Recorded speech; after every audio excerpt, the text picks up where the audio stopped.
Apakah PPT-nya lihat? PPT bisa lihat?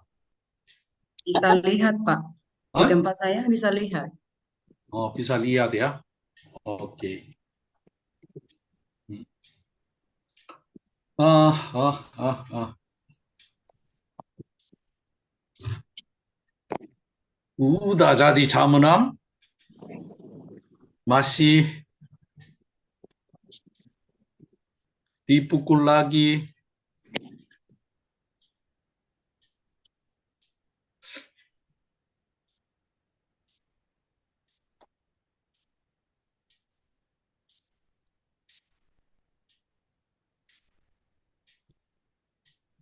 Oke.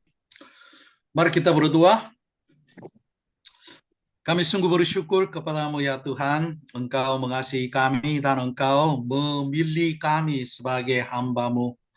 Kiranya Tuhan terus memberkati kami dan menolong kami supaya apa yang Engkau percayakan kami bisa mengerjakan dengan baik untuk kemuliaan Tuhan, untuk kerajaan-Mu. Hari ini kami bersyukur Engkau mengumpulkan kami untuk belajar bersama-sama dengan ibadah yang benar, yang Engkau harapkan dan Engkau nantikan dari kami. Kiranya Tuhan menolong kami dan memberkati kami, supaya apa yang Engkau hendaki, kami layak melakukan dan kami layak memuji dan memuliakan nama Tuhan.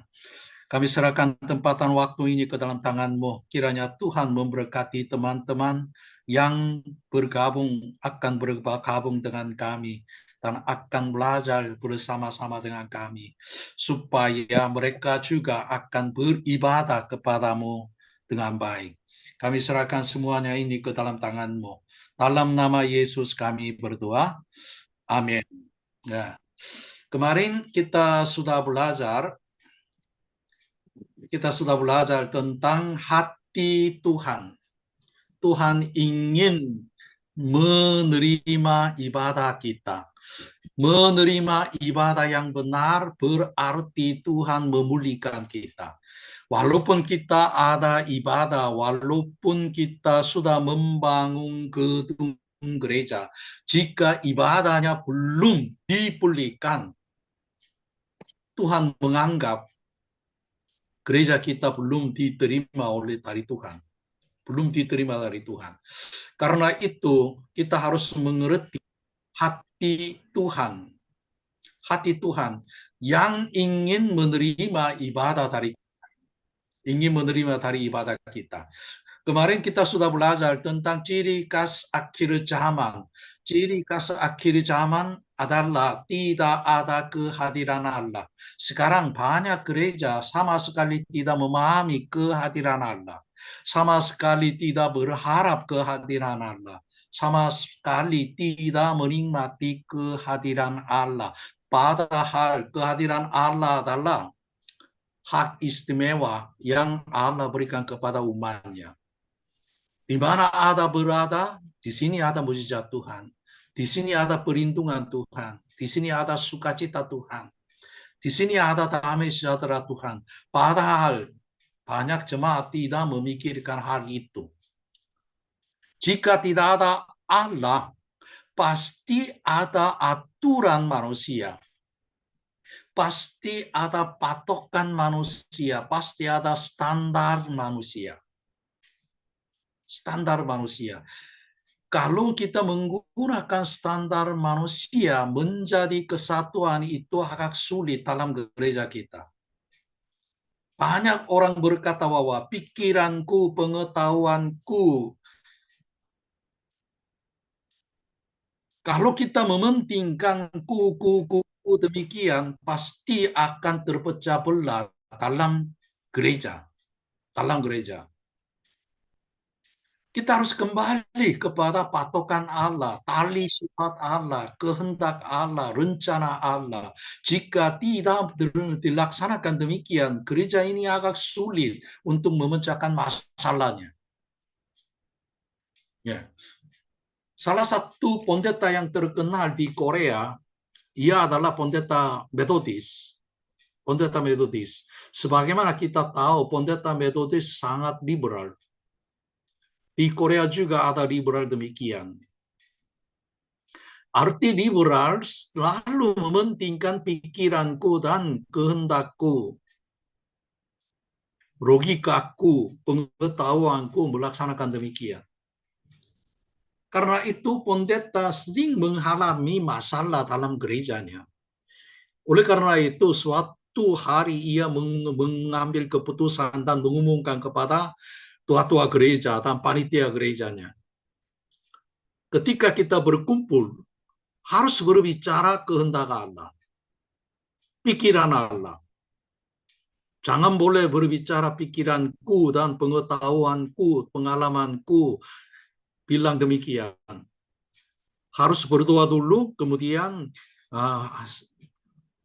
merasa itu adalah kehendak Allah, maka dibicarakan di dalam perancang panitianya. Ketika ia bilang demikian, tua-tua gereja protes kepada pendeta. Tidak bisa berbicara secara langsungnya, tapi antara tua-tua gereja berkata bahwa pendeta yang muda, yang baru datang, menggunakan strategi yang sangat-sangat tinggi. Strateginya adalah tua-tua gereja tidak boleh berbicara. Pendetanya bilang, kapankah saya berbicara? Tua-tua gereja tidak boleh bicara. Saya hanya berbicara apa kehendak Tuhan. Apa kehendak Tuhan boleh berbicara. Tapi tua-tua gerejanya adalah bagaimana manusia akan mengetahui kehendak Allah. Bagaimana manusia akan mencari rencana Allah.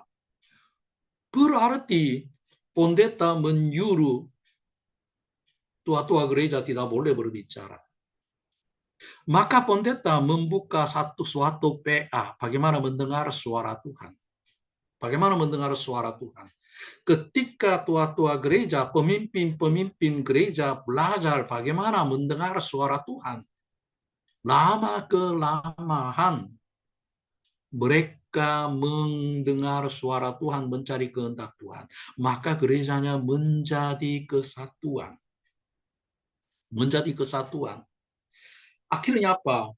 Gereja itu ketika pendetanya diundang, jemaahnya 200. Sekarang sudah lewat 20 tahun kemudian, jemaahnya adalah 4.000 orang. Gerejanya 4.000 orang. Ia mengaku bahwa ketika kita mementingkan pikirannya sendiri, ketika gerejanya tidak ada patokan Allah, standar Allah, kehendak Allah, gerejanya sering menghadapi masalah. Maka seringkali gembala sidangnya diusir. Tapi ketika gereja mulai mencari kehendak Allah, mereka benar-benar menjadi kesatuan. Ketika menjadi kesatuan, banyak jiwa-jiwa datang kepada gerejanya. Nah, dengan demikian, kebanyakan gereja tidak memiliki patokan Allah, kehendak Allah, rencana Allah. Maka siapa yang suara besar akan menguasai gereja. Akan menguasai gereja. Tapi masalahnya adalah, walaupun mereka bersalah, tidak menyadari hal itu. Tidak menyadari hal itu. Allah berkata bahwa kau miskin, malang, telanjang. Tapi gereja Laodikia berkata bahwa aku kaya dan memperkayakan dirinya sendiri.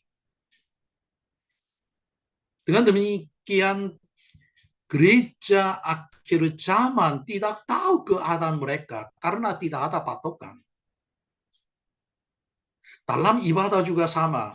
Banyak gereja tidak tahu ibadah yang benar itu apa. Mereka tidak tahu patokannya. Maka mereka melaksanakan ibadah dengan salah, tapi mereka tidak tahu kesalahannya itu. Tidak tahu kesalahannya.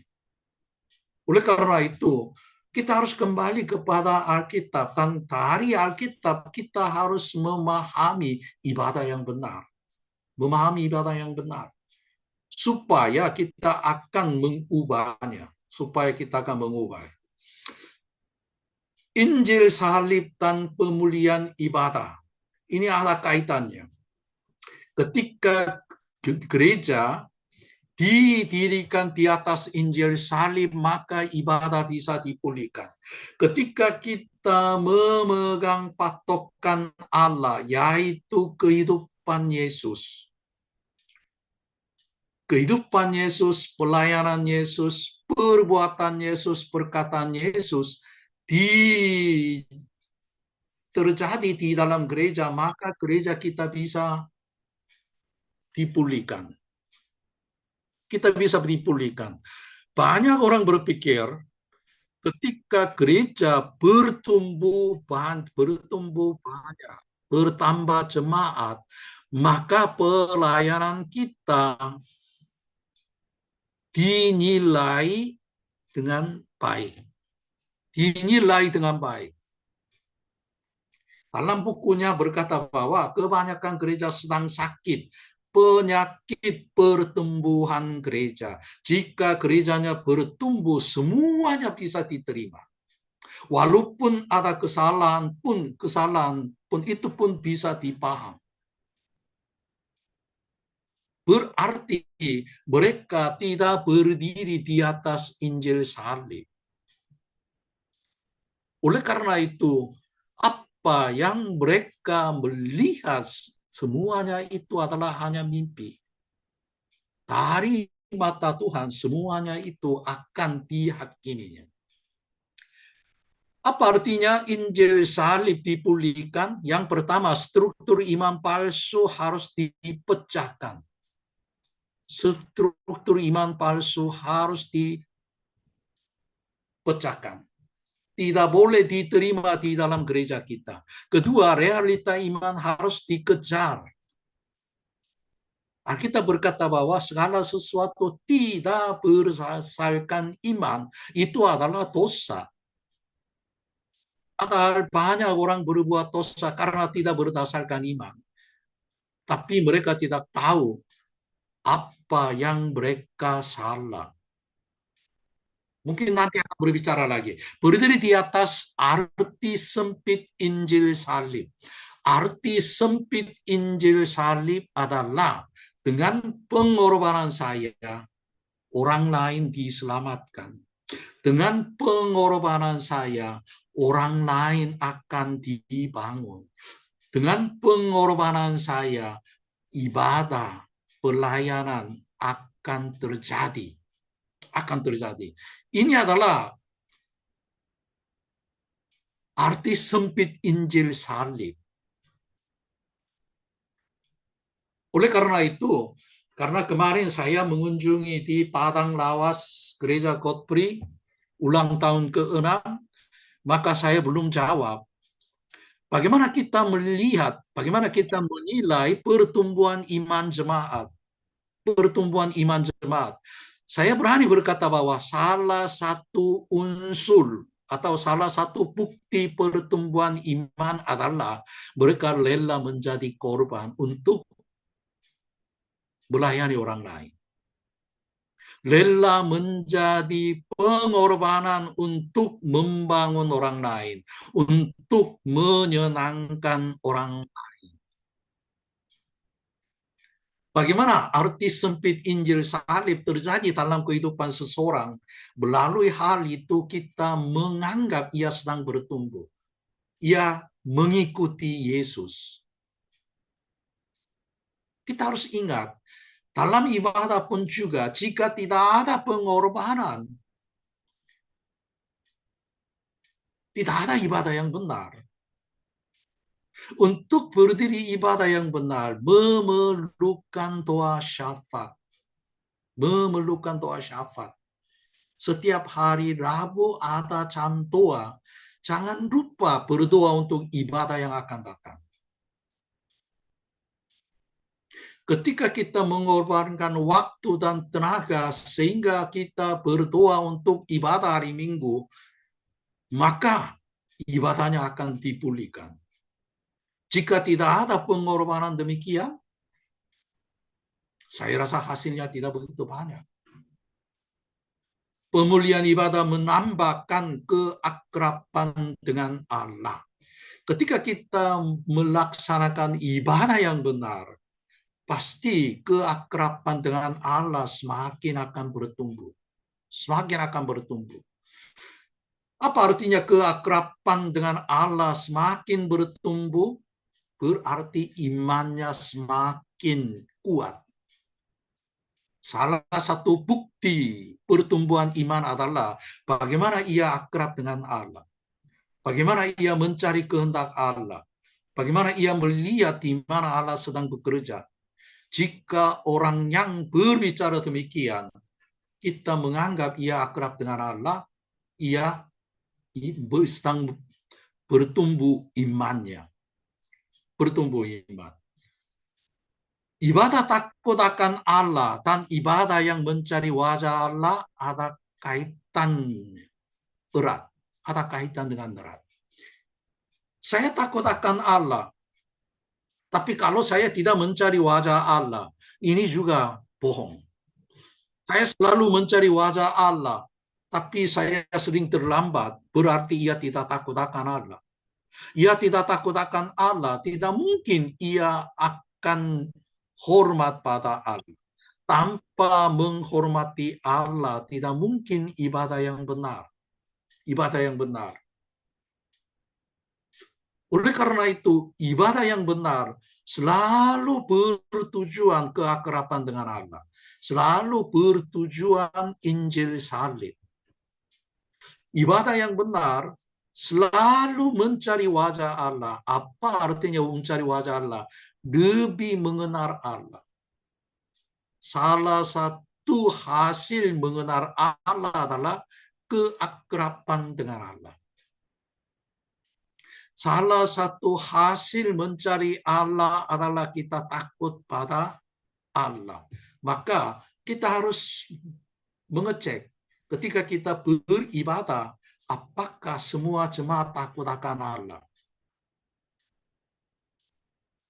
Ya. Tadi saya sudah mengajar salah satu STT di Bandung melalui Zoom. Melalui Zoom.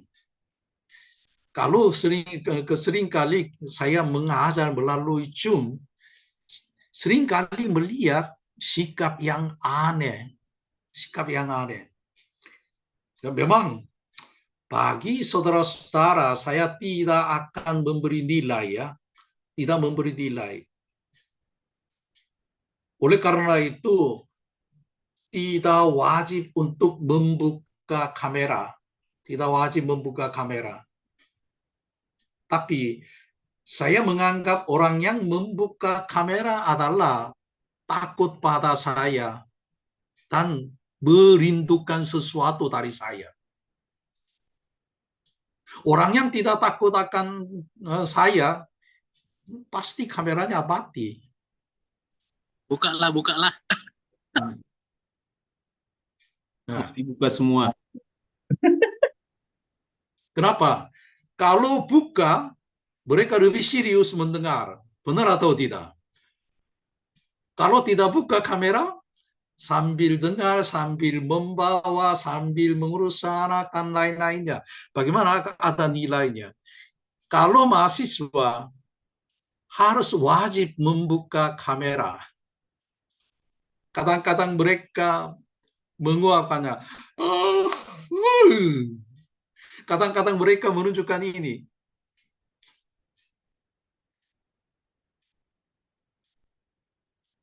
Dalam ibadah kita juga sama.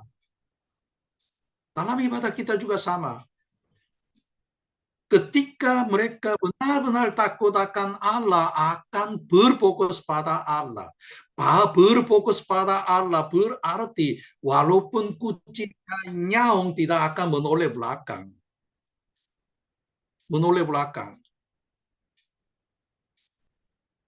Karena sikap ini sangat-sangat penting. Sikap ini sangat-sangat penting. Selalu mementingkan hal itu. Mementingkan hal itu. Dalam ibadah kita juga sama.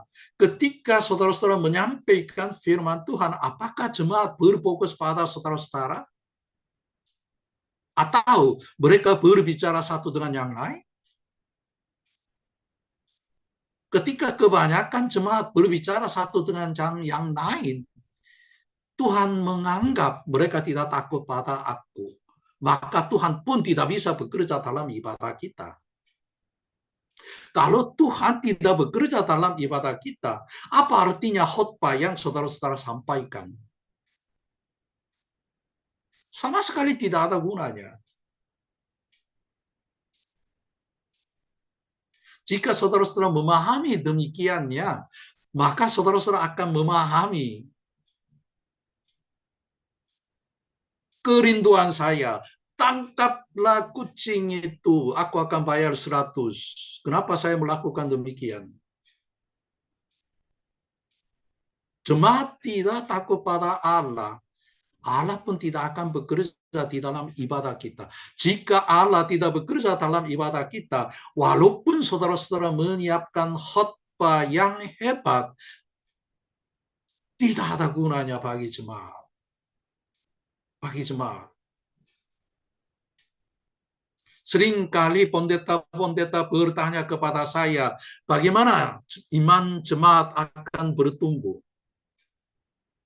Cara bertumbuh iman jemaat adalah berapa sering terjadi perubahan paradigmanya. Orang-orang yang berhasil, ada 7 kebiasaan orang-orang yang berhasil. Salah satunya adalah mereka sering mengubah paradigma mereka. Sering mengubah paradigma mereka. Ketika mengubah paradigma mereka, iman mereka akan bertumbuh. Kehidupan mereka akan berubah. Oleh karena itu, kita harus memahami bahwa siapa yang sering mengubah paradigmanya, orang-orang yang ditolong oleh Roh Kudus. Orang-orang yang ditolong oleh Roh Kudus. Walaupun saya menyiapkan khotbah yang baik tidak mengubah paradigma mereka. Tapi ketika Roh Kudus menjamah hati jemaat yang mendengar khotbah saya, sehingga mereka mengubah paradigmanya. Ketika mereka mengubah paradigmanya, mereka akan mengalami perubahan. Jika saudara-saudara memahami demikiannya, maka saudara-saudara akan berlutut dan minta tolong kepada Roh Kudus. Karena hal itu berkaitan dengan keberhasilan pengembalaan kita. Keberhasilan pengembalaan kita. Dengan demikian, kita harus mengerti ibadah yang benar ada kaitan dengan keakraban dengan Allah. Ada kaitan dengan pekerjaan Roh Kudus, kehadiran Roh Kudus, kehadiran Allah. Ada kaitan dengan bersikap yang mencari wajah Allah. Karena apa? Bagaimana Allah akan datang kepada kita? Ketika kita mencari Allah, ketika kita berbalik kepada Allah, ketika kita mendekati Allah, Allah pun mendekati kita. Ketika kita mencari Allah, maka kita akan menemukan Allah. Allah akan ditemuinya. Karena itu, kita harus memahami hal ini dengan benar. Nah, ibadah dalam struktur iman palsu. Struktur iman palsu adalah pemahaman iman yang salah. Struktur iman yang benar memiliki 3 unsur dengan bahan Allah untuk maksud Allah melalui cara Allah. Tapi struktur iman palsu juga memiliki 3 unsur yang melawan unsur struktur iman benar. Oleh karena itu, kita harus memahami struktur iman palsu. Yang pertama, bukan dogma yang salah. Bukan dogma yang salah. Dogmanya benar. Dogmanya benar. Tapi dalam kehidupan sehari-hari, dogma itu tidak bekerja. Karena itu, seorang pendeta yang hebat, pendeta yang hebat, pendeta Lloyd Jones berkata bahwa itu adalah fundamental yang sudah mati. Mereka memiliki dogma fundamental, tapi kuasa fundamental itu tidak dinyatakan dalam kehidupan sehari-hari. Maka ia berkata bahwa fundamental yang sudah mati. Sekarang juga sama, banyak orang percaya Allah hidup. Banyak orang percaya Yesus bangkit dari kematian. Tapi mereka tidak berpikir, kenapa Yesus harus bangkit dari kematiannya? Kenapa ia harus hidup kembali dari kematian? Karena ia ingin bersama-sama dengan kita. Karena ia ingin memerintah kita. Karena ia ingin menjadi Bapa kita. Walaupun semua jemaat mengaku Yesus bangkit dari kematian, Yesus hidup selama-lamanya, Yesus selalu bersama-sama dengan kita. Tapi saudara-saudara, kapankah saudara-saudara mengalami Yesus menjadi Bapa kita? Yesus benar-benar berkata bahwa aku tidak akan membiarkan kamu sebagai yatim piatu. Berarti Yesus menjadi Bapa kita dan memenuhi segala keperluan kita. Jika saudara-saudara benar-benar percaya Yesus menjadi Bapa kita yang memenuhi keperluan kita, yang tidak membiarkan saudara-saudara hidup sebagai yatim piatu, pasti saudara-saudara tidak merasa takut. Walaupun ada masalah, walaupun ada tantangan, walaupun ada kesulitan ekonomi, saudara-saudara tidak akan takut. Karena kita pun memerlukan Bapa. Kemarin pun saya bertanya kepada jemaat, ketika anak saudara masuk ST, siapa yang menyiapkan seragam, siapa yang menyiapkan tas, siapa yang menyiapkan buku. Mereka semua berkata bahwa orang tua, orang tua, orang tua. Apakah saudara-saudara benar-benar punya orang tua? Atau hidup sebagai yatim piatu? Ini adalah dogma yang benar, tapi yang sudah mati. Fundamental yang sudah mati. Struktur iman palsu bukan iman yang belum dewasa. Belum dewasa. Mereka sudah tahu firman Tuhan. Mereka sudah tahu siapa Allah. Tapi mereka salah paham imannya. Salah paham imannya. Salah satunya adalah pelayanan yang benar adalah saya melakukan sesuatu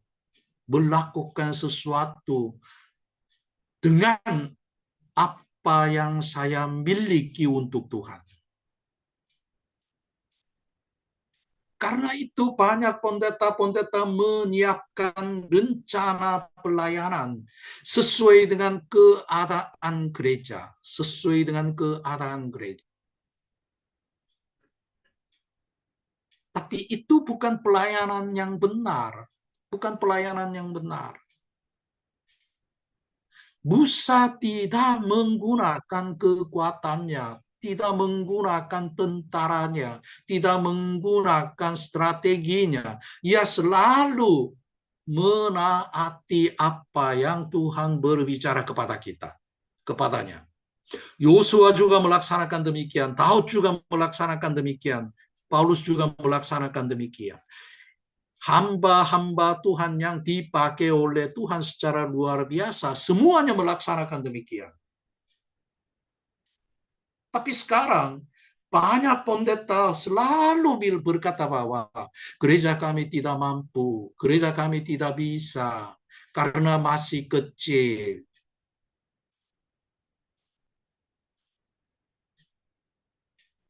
Ya. Apakah pendeta-pendeta belum dewasa secara iman? Mereka sudah selesai teologi, padahal mereka sudah selesai S2 dan S3, dan mereka mengembalakan jemaat lebih dari 100 orang.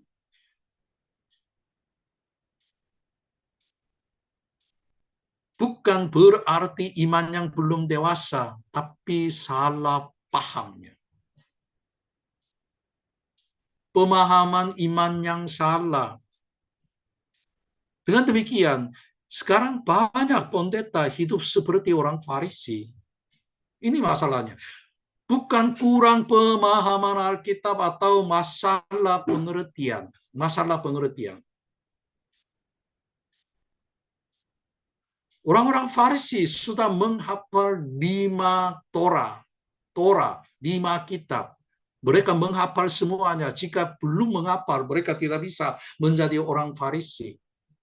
Apalagi mereka pahamnya kitab Yesaya dan lain-lainnya itu. Dengan demikian, struktur iman palsu adalah pemahaman iman yang salah.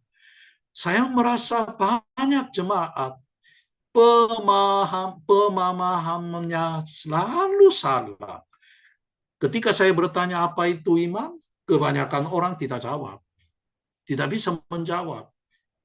Memang pendeta-pendetanya bilang, iman adalah asal dari segala sesuatu yang kita harapkan, bukti dari segala sesuatu yang kita tidak lihat. Setelah itu saya bertanya, harapan itu apa? Harapannya apa? Yang tidak lihat itu apa? Mereka enggak jawab, tidak bisa jawab.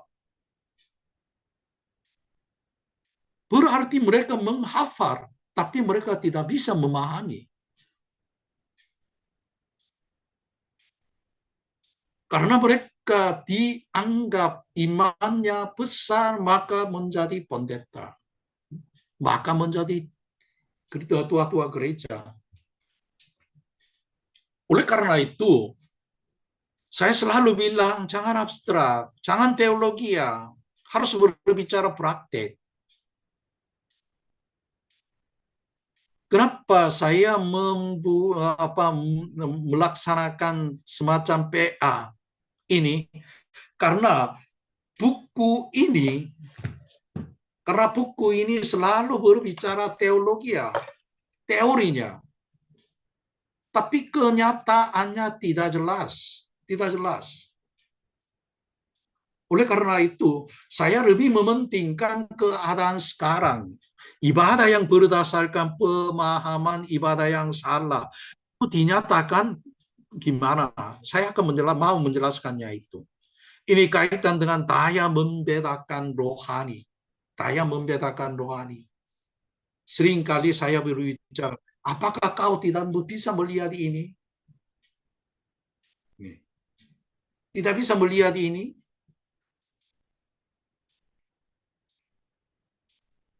Kenapa garisnya tidak lurus? Karena saya buat dengan tangan saya. Kalau begitu, apakah tidak tahu bagaimana membuat cannya dengan garis yang benar?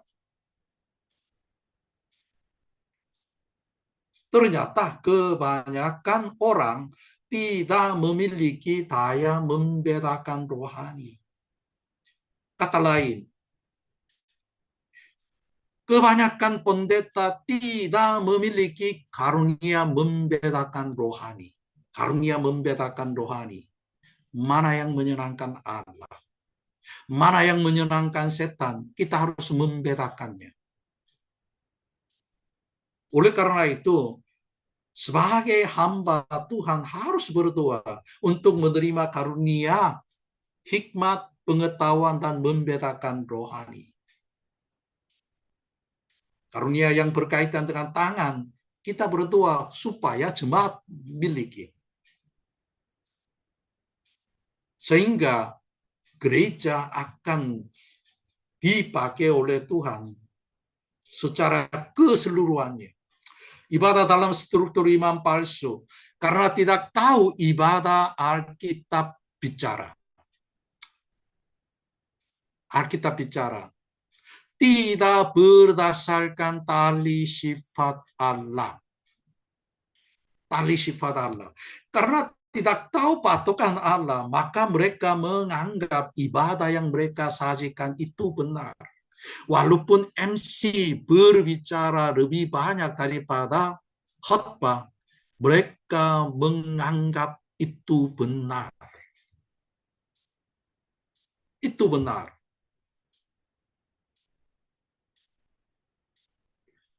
Jika kita berfokus ibadah yang benar, ibadah yang benar adalah Allah ditinggikan. Berfokus pada Allah. Maka seluruh jemaat selalu berfokus pada Allah. Jika ada sesuatu yang menghalangi, jemaat berfokus pada Allah. Jika ada sesuatu, jemaat yang berfokus pada sesuatu, itu salah. Itu salah. Yang kedua, ibadah bukan sesuatu yang manusia lakukan, tapi Allah lakukan. MC juga sama. Apakah MC melakukan sesuatu atau Allah melakukan sesuatu melalui MC? Ini sangat-sangat beda. Ini sangat-sangat beda. Oleh karena itu, sebagai hamba Tuhan, saudara-saudara harus membedakan ini. Apakah manusia sedang main keyboard atau Allah sedang main keyboard melalui pemain musiknya? Saudara-saudara harus melihat tentang ini. Untuk itu, kita harus berdoa, kiranya Tuhan membuka telinga yang membedakan hal itu. Yang membedakan hal itu. Dan semua MC harus berdoa, kiranya Tuhan memakai saya. Kiranya Tuhan memakai saya untuk memuji Allah, untuk menyenangkan Allah. Bukan menyenangkan jemaat. Saya merasa banyak MC sedang menyenangkan jemaat, bukan menyenangkan Allah. Salah satu contoh, pemain musik ada untuk jemaat, supaya jemaat memuji Allah. Ini adalah tugas utama. Tapi seringkali saya melihat suara musik lebih besar daripada suara jemaat. Ini berbalik. Ketika jemaat memuji Allah harus mendengar suaranya sendiri. Karena apa? Sambil mendengar suara nyanyiannya, hatinya akan siapkan. Pujian yang benar adalah semua irik-iriknya kita memuat isi hati kita. Misalnya seperti ini, salah satu contoh ya. Aku mengasihi Engkau Yesus. Ini sangat-sangat beda. Aku mengasihi Engkau Yesus. Seperti membaca buku, bisa bernyanyi. Walaupun ada tingginya. Ini sangat-sangat berbeda. Ketika kita memuji Tuhan, kita harus berdoa. Roh Kudus menolong saya supaya saya benar-benar memuji Tuhan. Benar-benar memuji Tuhan. kita memuat isi hatinya. Ketika aku mengasihi Engkau, Yesus, saya harus menyatakan kasihnya melalui pujian ini.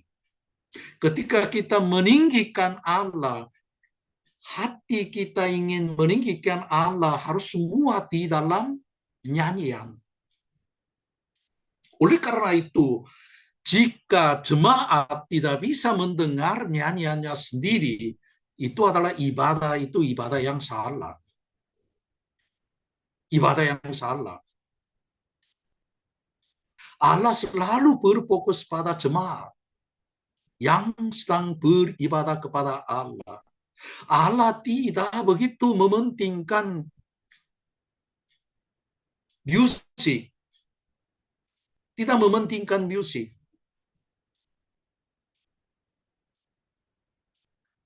Ketika saya diundang untuk acara khusus, ternyata gereja itu pinjam MC, pinjam pemain musik. Kenapa mereka meminjam pemain musik dan MC sambil bayaran? Tujuannya apa? Tujuannya adalah gereja setempat dipuji oleh manusia. Dipuji oleh manusia. Tapi rencana Allah adalah melalui acara itu, melalui ibadah itu, jemaat bertemu dengan Allah. Supaya jemaat akan bertumbuh imannya. Supaya jemaat mengalami kuasa Tuhan dan akrab dengan Allah.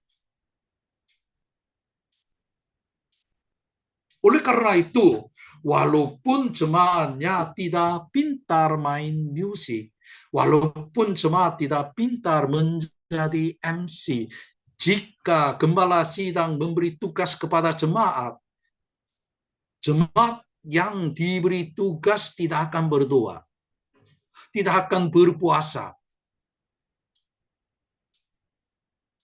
maka mereka tidak akan berdoa. Melalui berdoa, melalui rasa ketakutan, mereka akan mengalami kuasa Tuhan, akan mengalami pertolongan Tuhan, sehingga mereka menumbuhkan imannya. Tapi kebanyakan pendeta pinjam pemain musik, pinjam MC untuk acara demikian, berarti gembala sidang menghalangi jemaatnya bertumbuh iman.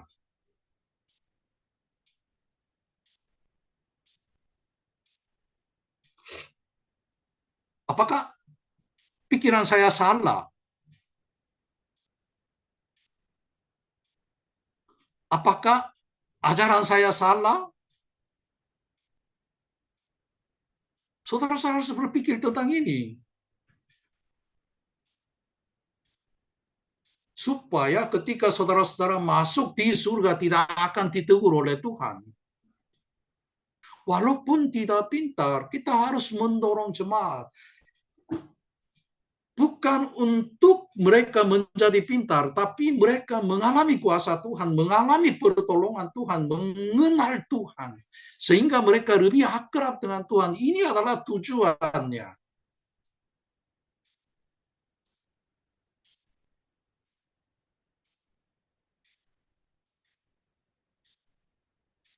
Kalau kita memikirkan tentang ini, kita bisa tahu apakah ibadah ini untuk Tuhan atau untuk jemaat. Pemain musik, kita harus mengajar tentang ini. Supaya mereka akan menerima upah besar. Sebagai gembala sidang, jangan membiarkan mereka. Ketika mereka bertemu dengan Tuhan, tidak akan ditegur olehnya. Ditegur oleh Tuhan. Dengan demikian, kita harus berpikir, apa itu ibadah? Supaya jemaat akan bertemu dengan Tuhan, supaya jemaat mengalami kuasa Tuhan. Untuk itu harus ada kehadiran Allah. Harus ada kehadiran Allah. Jika tidak ada kehadiran Allah, ibadah itu akan akan salah. Kemudian Allah kita ingin bekerja melalui ibadah, supaya jemaat mengalami kuasa Tuhan, supaya jemaat akan mengenal Allah. Itu adalah mencari wajah Allah, mencari wajah Allah. Dan melalui hal itu kita harus memeriksa dengan benar. Ya. Kalau kita memeriksa demikian, kita tahu ibadah yang kita siapkan, ibadah yang kita laksanakan itu banyak salah. Tapi sampai sekarang, tidak pernah berpikir itu salah. Memang, saya merasa sekarang banyak ibadah baptis sudah berubah. Karena kebanyakan gereja tidak membaca silih bergantian. Kebanyakan gereja tidak menghafal pengakuan rasuli. Kebanyakan gereja tidak melaksanakan beberapa hal. Tapi masih banyak gereja, bukan gereja baptis ya, masih menghafal dan masih membaca silih bergantian, masih melaksanakan liturgi.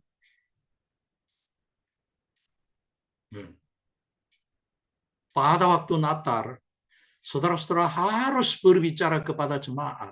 Orang yang tidak hafal tidak boleh mengikuti liturgi.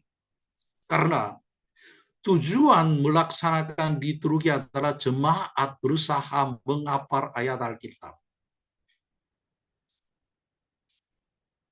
Untuk jemaat menghafal ayat Alkitab ada liturgi. Tapi sekarang tujuannya hilang. Hanya ada kulit. Pokoknya mereka berdiri di depan dan membaca ayat Alkitab. Saya rasa sama sekali tidak ada gunanya.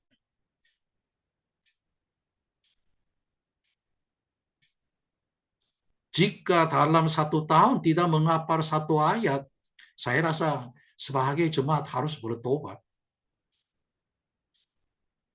Jika tidak menghafal demikian, lebih baiknya jangan melaksanakan liturgi.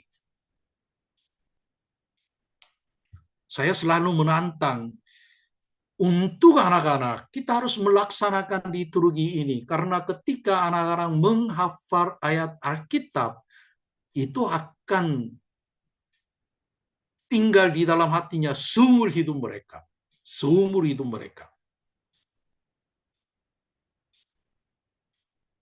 Oleh karena itu, harus suruh kepada anak-anak menghafal dua kali liturgi supaya mereka menghafal ayat-ayat Alkitab.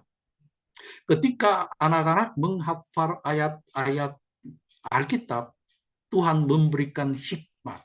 Jika Tuhan memberikan hikmat, pasti mereka akan berhasil. Ketika mereka berhasil, Tuhan akan dipermuliakan.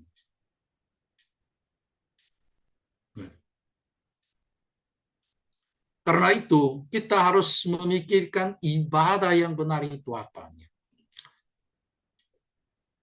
Masalahnya adalah di dalamnya tidak ada hidup Allah. Kenapa Yesus datang di dunia? Di dalam Yohanes pasal 10 ayat 10 berkata demikiannya, aku datang untuk memberi hidup kepada domba-domba dalam kelimpahannya. Kita melihat mempunyai hidup, bukan sekali memiliki hidup. Hidup yang kekal, keselamatan, sekali kita terima. Ketika Yesus memberikan hidup, ini bukan memiliki hidup yang kekal, tapi mempunyai terus-menerus memiliki hidup dalam kelimpahannya. Dalam kelimpahannya. Ya, sebentar lagi akan menjadi tahun atau akhir tahun. Saya memikirkan bahwa setiap pendeta, setiap PT selalu menilai satu tahun. Apakah ada keuntungan atau kerugian? Apakah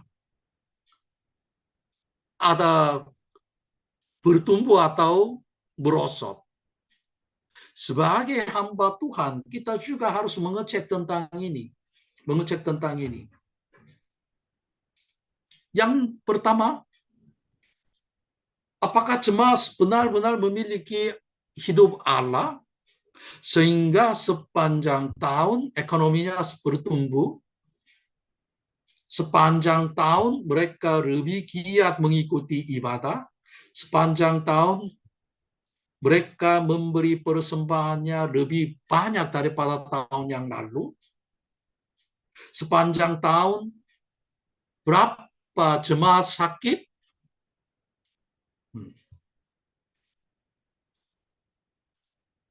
Ada pendeta yang berkata kepada saya, beberapa bulan ini seringkali jemaat saya sakit. Ketika ia berbicara demikian, ia merasa tanggung jawab. Walaupun ia tidak berkata bahwa apa kesalahan saya, tidak berbicara demikian. Tapi ketika ia berbicara, seluruh wajahnya menyatakan demikian.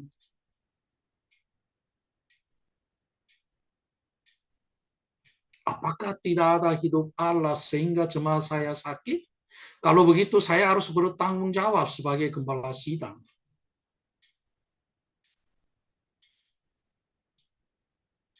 Nah,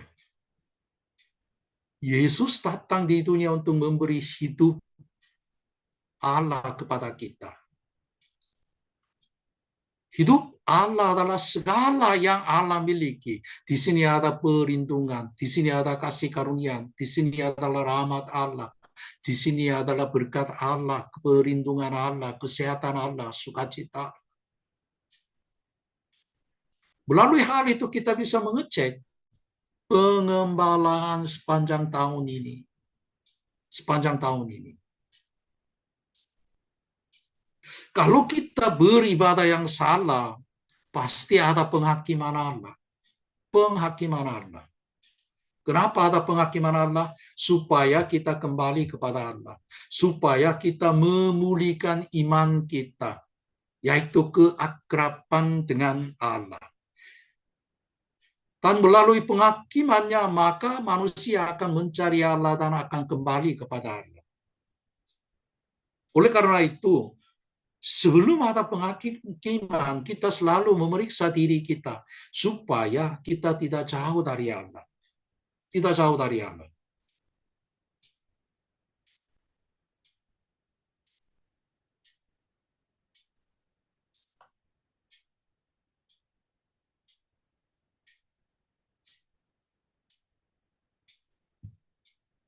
Oke, kehidupan yang berpusat pada dirinya sendiri. Ya. Ada tiga unsurnya. Tiga unsur. Inti kehidupan yang berpusat pada dirinya sendiri adalah menjadi Allah, menjadi seperti Allah. Menjadi seperti Allah adalah berfokus pada dirinya sendiri. Berpusat pada dirinya sendiri. Ya. Ini berkaitan dengan kejatuhan setan. Setan ingin menjadi seperti Allah, ingin menerima kemuliaan Allah, merebut kemuliaan Allah yang Allah terima. Ingin menjadi seperti Allah, maka ia diusir dan dijatuhkan dalam dosanya. Juga kejatuhan umat manusia dan kehidupan yang berpusat pada diri sendiri ada kaitan. Adam dan Hawa jatuh dalam dosa dengan godaan setan. Kau akan menjadi seperti Allah. Kau akan menjadi seperti Allah. Oleh karena itu, Allah menaruh pohon kehidupan dan pohon pengetahuan di tengah taman Eden. Di tengah taman Eden.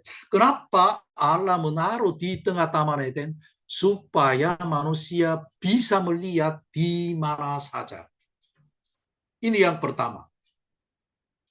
Ketika melihat dua pohon, mereka selalu mengaku kehidupan saya berasal dari Allah.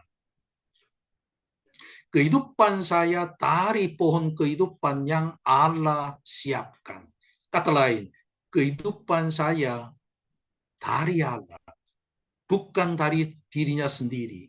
Bukan dari luar. Tapi dari Allah. Jika saudara-saudara mengaku kehidupan saudara berasal dari Allah, tidak mungkin takut. Tidak mungkin takut.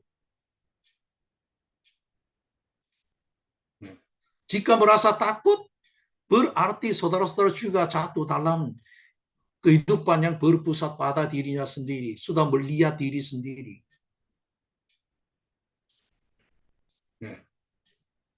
Juga, realita kejatuhan dalam dosa adalah kehidupan yang berpusat pada diri sendiri. Diri sendiri.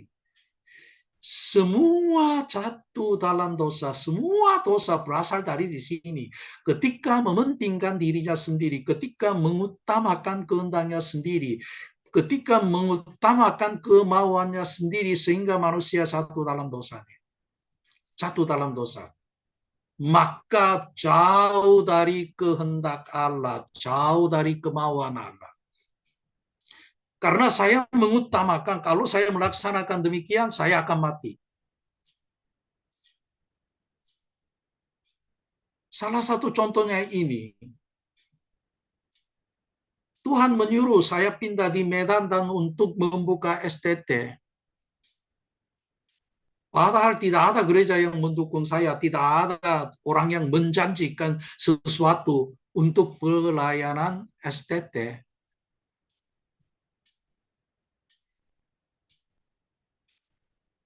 Saya mengumpulkan uang sedikit demi sedikit selama 4 tahun supaya anak pertama, Himchan, masuk universitas saya pakai.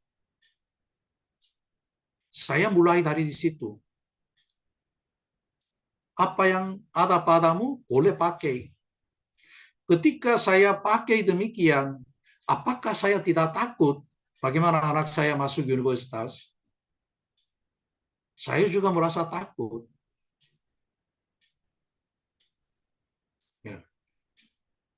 Maksud saya,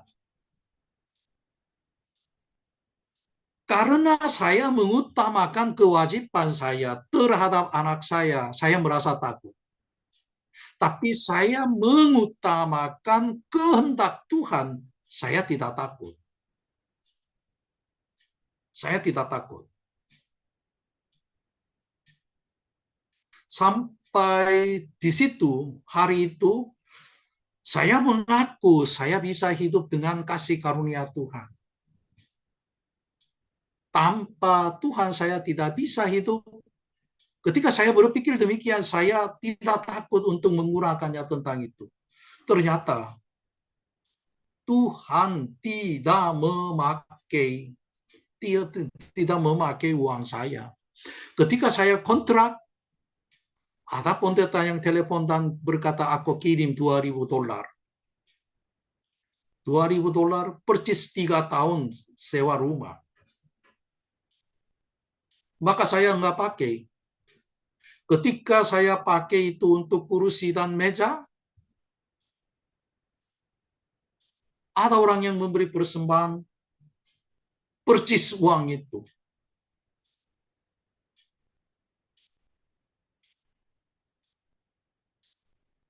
Banyak orang kecewa, banyak orang takut karena mereka mementingkan dirinya sendiri.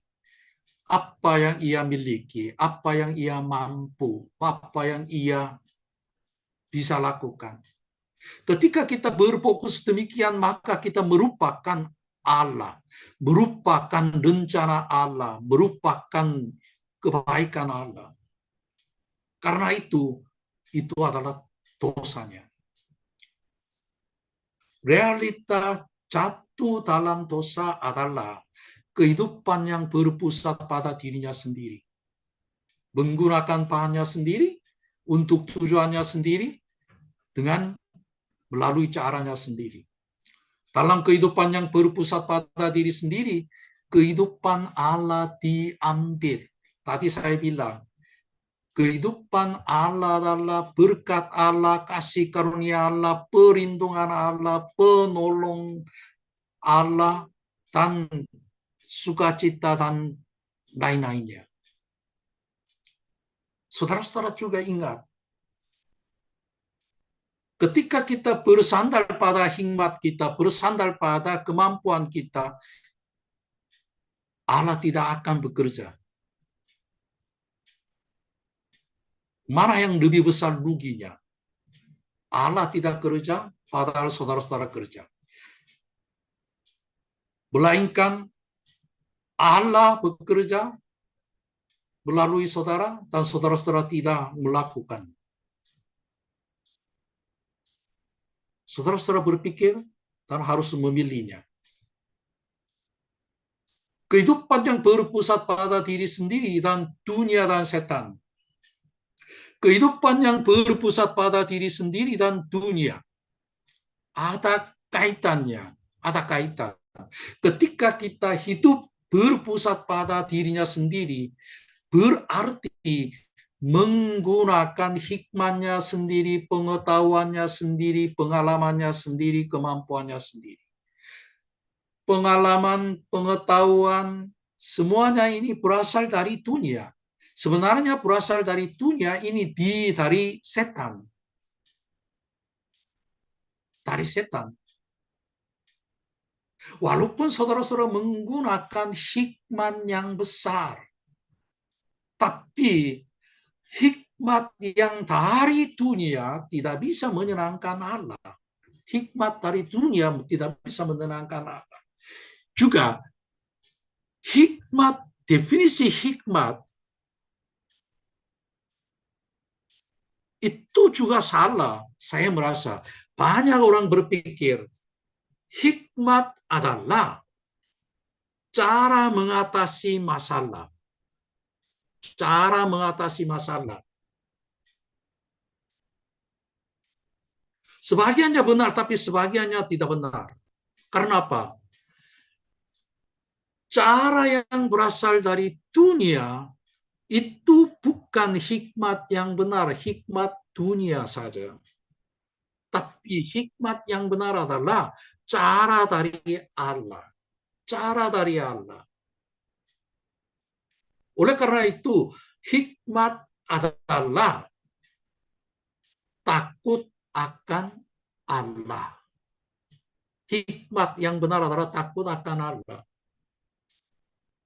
Jika takut akan Allah, kenapa takut akan Allah? Karena Allah adalah ganas. Saya tidak suka kata takut. Kata itu dipakai oleh Tuhan, saya tidak suka. Karena takut anjing, takut ular, takut kucing, sangat beda dengan takut akan Allah. Kita takut akan anjing karena anjing menggigit saya. Tapi takut akan Allah adalah kita kagum karena kebaikan Allah, kebesaran Allah. Oleh karena itu, takut akan Allah yang lebih tepatnya adalah kagum dan kaget karena kebesarannya. Ini adalah takut akan Allah. Ketika kita takut akan Allah, maka kita akan bertanya kepadanya. Bertanya kepadanya. Ketika Allah berbicara, itu adalah hikmat. Itu adalah hikmat. Kita menggunakan otak kita dan mencari cara yang terbaik untuk mengatasi masalah. Saya rasa itu bukan hikmat, cara dunia.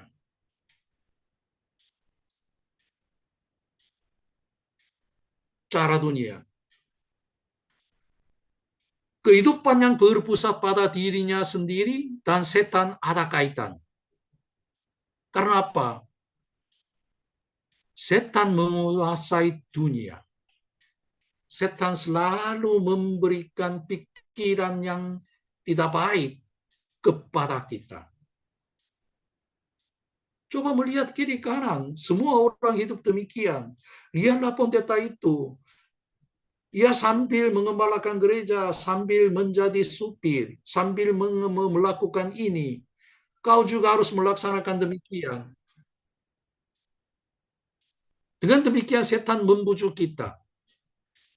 Dengan demikian setan selalu menarik kita dengan cara-cara dunia. Dengan cara dunia.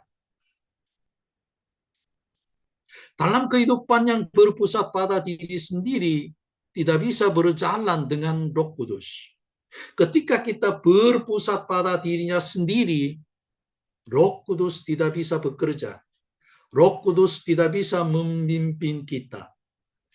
Sebagaimana kita tahu, orang-orang Farisi selalu melakukan sesuai dengan pikirannya sendiri, pengetahuannya sendiri. Mereka menganggap dirinya sendiri itu benar. Mereka sendiri berpisah dengan orang lain. Akhirnya apa? Mereka melawan Roh Kudus. Mereka melawan Yesus. Melawan Yesus. Karena itu dalam kehidupan orang Farisi tidak ada kuasa Tuhan. Tidak ada kuasa Roh Kudus. Mereka tidak bisa menikmati mujizat Tuhan. Padahal Yesus yang hidup berpusat pada Allah, selalu menyembuhkan orang sakit, selalu mengusir roh jahat.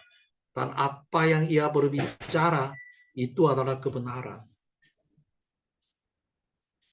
Karena Yesus itu berpusat pada Allah, maka Roh Kudus, Roh kesembuhan menyertai dia. Roh Kudus memimpin dia. Roh Kudus menolong dia. Ini perbedaan antara kehidupan yang berpusat pada Allah dan kehidupan yang berpusat pada dirinya sendiri. Kehidupan yang berpusat pada diri sendiri adalah penghakiman Allah. Penghakiman Allah. Kita bisa melihat ada beberapa kali penghakiman yang besar dari Allah untuk umat Israel. Untuk umat Israel. Pada waktu itu, ciri khasnya, gejala-gejalanya itu sama. Yaitu zaman Yesaya dan zaman Yeremia. Mereka berpusat pada dirinya sendiri, oleh karena itu Allah membuang mereka ke Babilonia.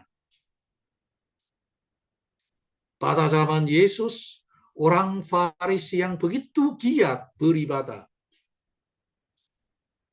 Karena mereka jatuh dalam kehidupan yang berpusat pada dirinya sendiri, akhirnya mereka dibinasakan. Dan selama 2000 tahun lamanya tidak mendirikan Israel. Tidak kembali ke tanah mereka.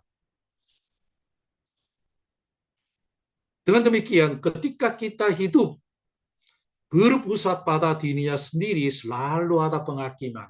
Karena Allah berharap kita kembali kepada Allah. Kita kembali kepada Allah.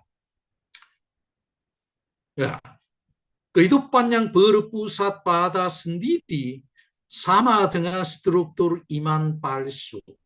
Struktur iman palsu. Ketika kita hidup berpusat pada dirinya sendiri, maka kita memiliki struktur iman palsu. Struktur iman palsu juga ada 3 unsur. 3 unsur adalah menggunakan bahannya sendiri, menggunakan bahannya sendiri untuk melayani Tuhan, untuk menyenangkan Tuhan, untuk dipuji oleh Tuhan. Ini adalah hukum Tauratisme. Banyak orang berkata bahwa saya adalah hukum Tauratisme. Kenapa? Saya selalu bilang firman Tuhan, firman Tuhan. Hukum Tuhan, hukum Tuhan. Maka mereka menganggap Pendeta Barnabas agak keras untuk memegang hukumnya. Maka hukum Tauratisme. Bukan itu. Memegang hukum itu adalah normal. Itu harus dipuji oleh Tuhan. Tapi hukum Tauratisme sangat-sangat dibenci oleh Tuhan. Sangat-sangat dibenci oleh Tuhan. Karena apa? Mementingkan dirinya sendiri. Bahan saya, pikiran saya, pengalaman saya, pengetahuan saya, kehendak saya. Ketika kita mementingkan bahan yang saya miliki, maka kita jatuh dalam hukum Tauratisme. Hukum Tauratisme. Karena itu saudara-saudara harus berpikir tentang ini. Gereja kami tidak mampu, gereja kami tidak bisa, gereja kami belum layak. Berarti saudara-saudara mementingkan bahannya sendiri. Mementingkan bahannya sendiri. Itu adalah dosa. Unsur kedua adalah mereka hidup untuk maksudnya sendiri. Maksudnya sendiri. Manusia lama sudah mati. Saya tidak akan hidup lagi sesuai dengan keinginan saya. Sesuai dengan keinginan saya. Saya hidup untuk Tuhan. Apakah itu benar-benar?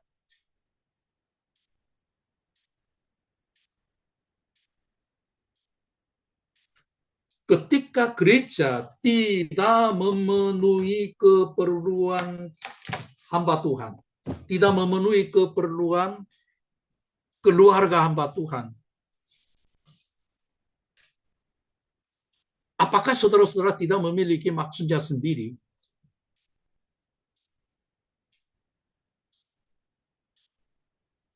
Mungkin kita bisa berpikir ya, apa yang saya bisa lakukan, saya harus lakukan. Walaupun saya bisa lakukan, tapi tidak lakukan, itu adalah dosa. Sebagiannya benar, tapi sebagiannya tidak benar. Sebagiannya benar, sebagiannya tidak benar. Kenapa?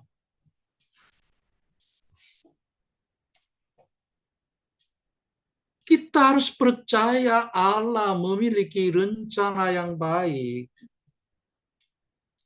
Rancanganku beda dengan rancanganmu. Kita sering menyampaikan khotbah, tapi kenapa kita tidak bertanya rancangan Tuhan?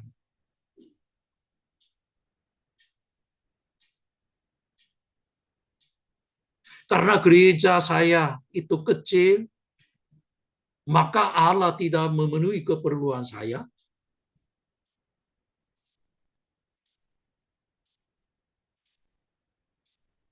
Kita bertanya rancangan Tuhan. Kita bertanya maksud Tuhan. Apa maksud Tuhan? Melalui hal ini, apa yang engkau mengajarkan saya? Apa yang saya berbuat? Apa yang saya perbaiki? Ketika kita tidak percaya Allah yang baik, Allah yang setia, maka kita memikirkan jalan lain, cara lain. Ketika kita memikirkan demikian, maka kita akan hidup maksudnya sendiri. Ketika kita mengutamakan maksudnya sendiri, itu adalah iman kemakmuran. Bukan mementingkan uang. Tapi iman kemakmuran adalah mementingkan maksudnya sendiri.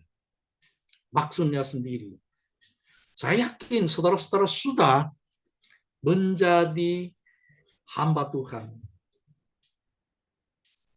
Tidak mungkin saudara-saudara hidup untuk maksudnya sendiri 95%. 95%.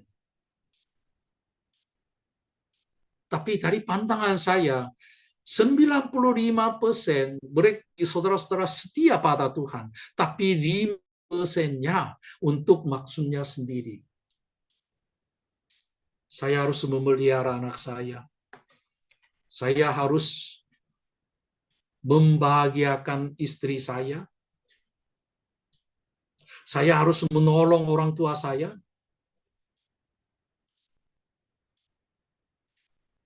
Karena itu saya harus bekerja.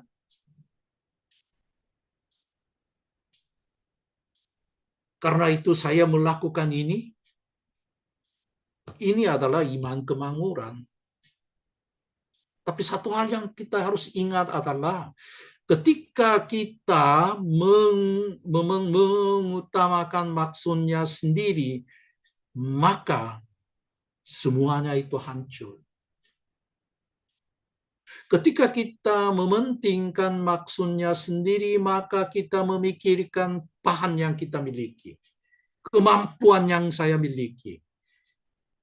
Ketika kita mengutamakan kemampuannya sendiri, otomatis kita akan hidup dengan cara sendiri, cara dunia. Ketika kita hidup dengan caranya sendiri, maka cara Allah kita abaikan.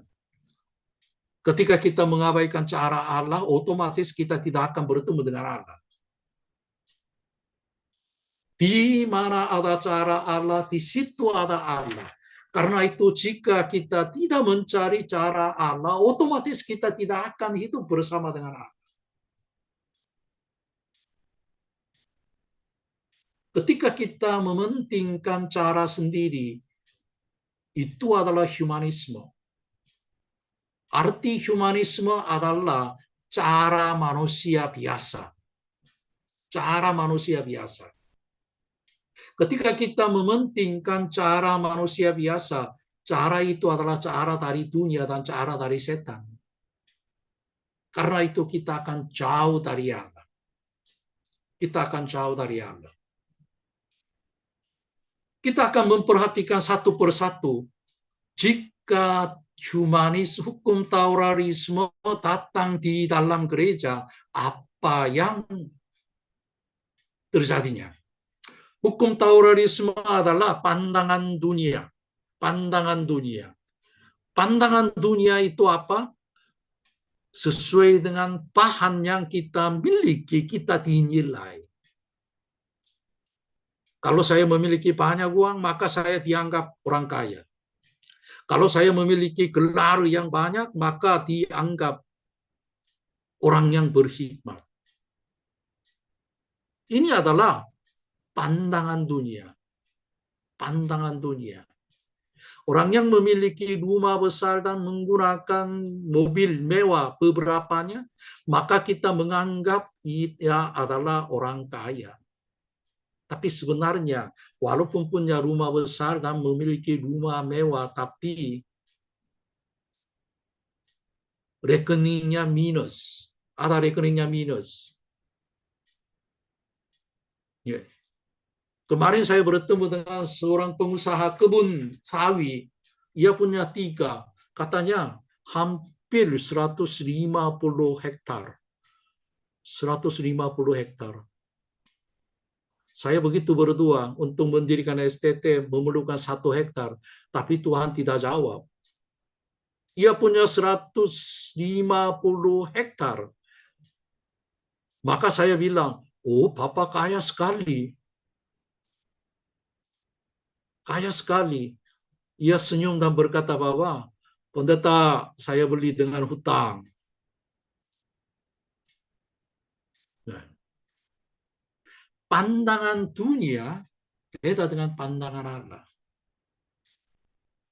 Dari pandangan dunia, orang yang memiliki kebun begitu, kita menganggap kaya.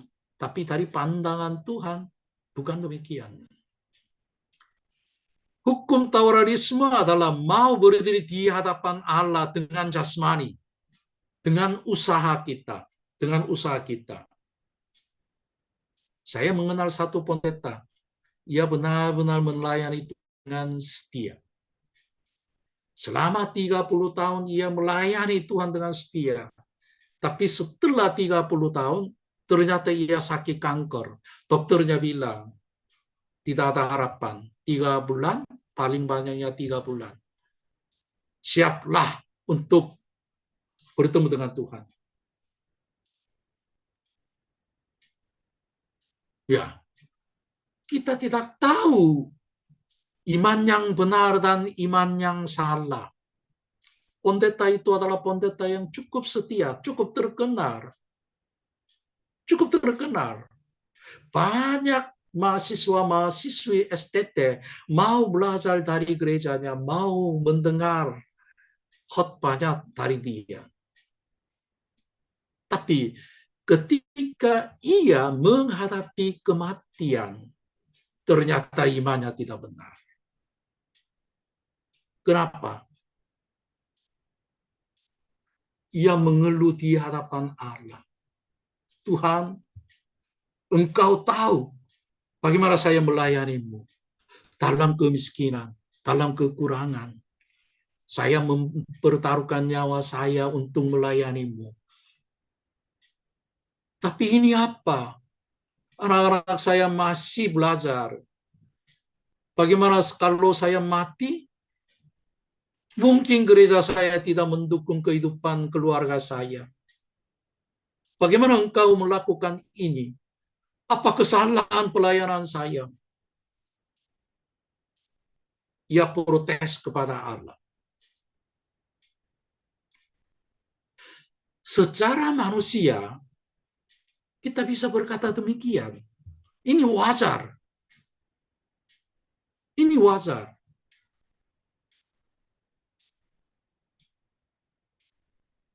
Tapi di hadapan Allah, jika kita mengaku Allah yang menciptakan saya, Allah yang mengasihi saya, Allah yang mempercayakan segala sesuatu, kita tidak boleh melaksanakan demikian. Kita tidak boleh melaksanakan demikian.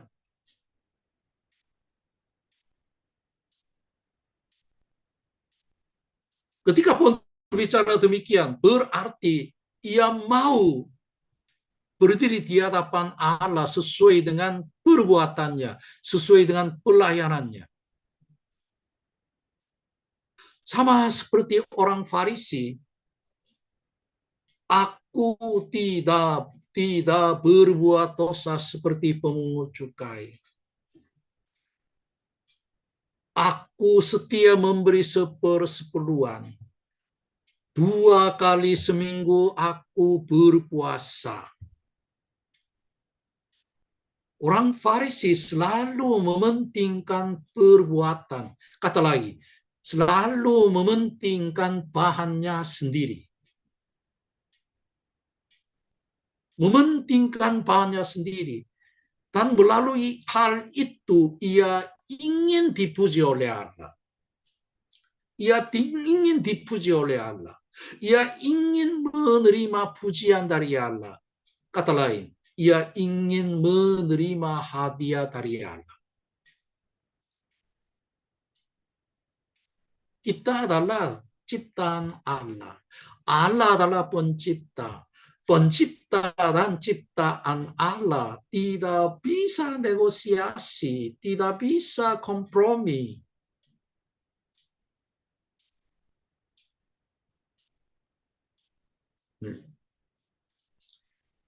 Karena hal manusia kita tidak bisa membanggakan. Tidak bisa membanggakan. Ketika misionaris pensiun dan pulang ke Korea, masalah yang paling besar adalah tidak ada rumahnya. Tidak ada rumah. Waktu saya ada di Korea, saya tidak punya rumah. Tapi ketika ada di Indonesia, saya punya rumah sendiri. Saya rasa sungguh diberkati oleh Tuhan. Sebenarnya uang pensiun saya masukkan untuk rumah ini. Ya. Seharusnya ketika pulang saya menerima uang pensiun, tapi saya minta awal untuk membangun rumah ini. Oleh karena itu, saya mencari rumah di kampung, di pegunungan, karena di situ rumahnya murah. Rumahnya murah. Ketika saya memikirkan akan masuk ke sana dan sambil memelihara sayur-sayur dan saya mau hidup, saya pikir demikian. Banyak orang berkata kepada saya, kalau sudah tua, sering kali pergi ke rumah sakit, karena itu harus tinggal di kota, dekat dengan rumah sakit. Tapi saya selalu bilang, saya cukup lama hidup, sudah 70. Kalau jika sakit, saya akan menjadi teman kesakitan sampai Tuhan panggil. Saya sudah berbicara kepada anak saya, setelah saya umur 75, tidak boleh menggunakan pisau untuk operasi tubuh saya.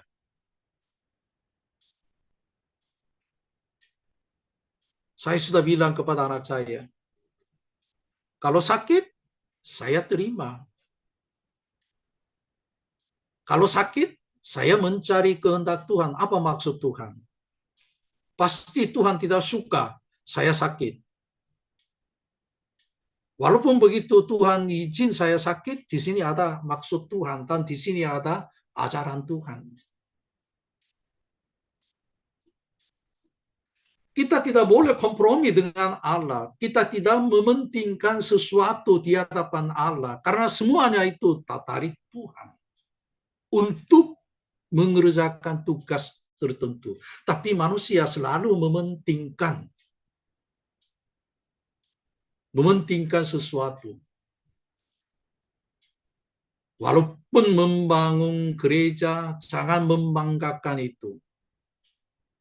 Bukan usaha saudara, tapi usaha Allah.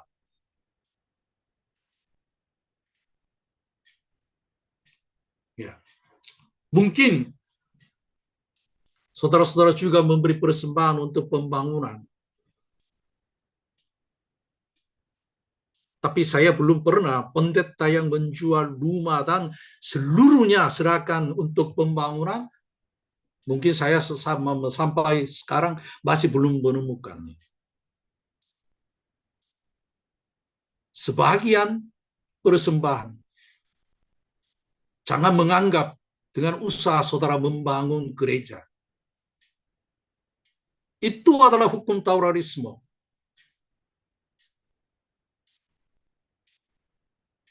Dengan demikian, hukum Tauratisme adalah mau berdiri di hadapan Allah dengan jasmani. Ada banyak rupa-rupa jasmani. Liturgi. Banyak jemaat mengikuti liturgi.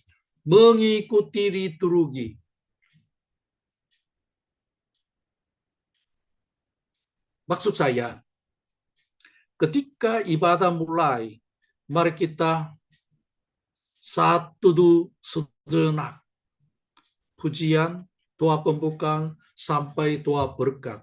Ketika mengikuti demikiannya, maka mereka menganggap saya sudah beribadah.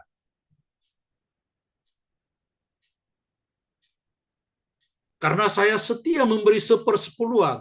Oleh karena itu saya dianggap orang saleh.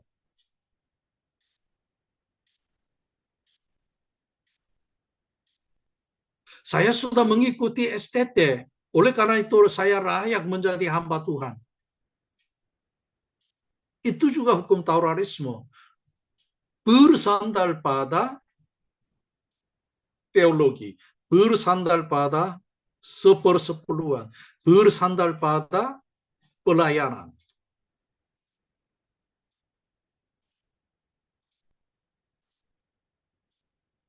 Juga latar belakang agama atau semangat keagamaan.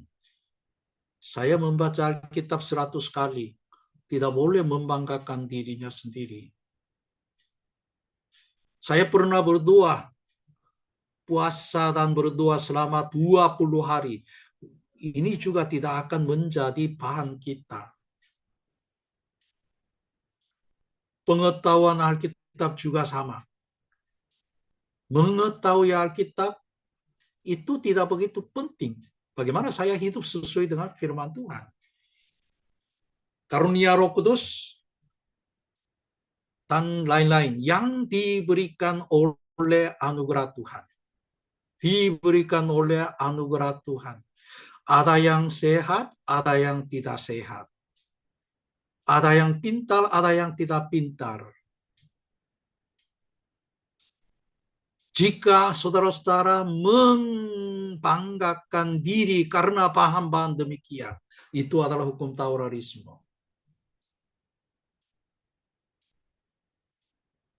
Karena di hadapan Allah, apa yang kita miliki itu tidak begitu penting. Tidak begitu penting. Karena itu, saudara-saudara tidak berusaha untuk belajar, untuk membaca Alkitab dan berdoa. Ini bukan maksud saya. Siapa yang disiapkan, siapa yang menyiapkan diri, maka Tuhan akan pakai. Yang saya maksud adalah kita tidak boleh membanggakan apa yang kita miliki. Tidak boleh bersandar pada apa yang kita miliki. Kita tidak boleh menggunakan apa yang kita miliki untuk melayani Tuhan, kecuali Tuhan suruhnya. Kecuali Tuhan suruh. Jika hukum Tauratisme dinyatakan di dalam ibadah kita, apa yang dinyatakan dalam ibadah kita? Tekanan doktrin daripada hubungan yang benar dengan Allah. Hubungan yang benar dengan Allah. Tadi saya bilang, ibadah yang benar adalah keakraban dengan Allah. Bertemu dengan Allah. Intinya adalah bertemu dengan Allah. Yang dipentingkan adalah bertemu dengan Allah. Tapi kebanyakan orang mementingkan liturgi. Mementingkan liturgi berasal dari doktrinnya. Berasal dari doktrin. Karena semua gereja baptis menggunakan buku merah. Nyanyian buku merah. Oleh karena itu, masih ada beberapa gereja baptis jika tidak menggunakan nyanyian dari buku merah, dianggap aliran sesat. Dianggap aliran sesat. Juga ketika memilih nyanyian-nyanyian, nyanyian yang tidak mementingkan Allah, tidak mementingkan hubungan dengan Allah, mereka dinyanyikan dalam ibadah. Dinyanyikan dalam ibadah.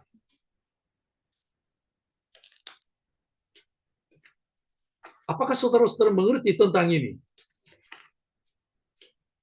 Maksud saya, dalam ibadah kita seringkali memilih nyanyian yang salah. Memilih nyanyian yang salah.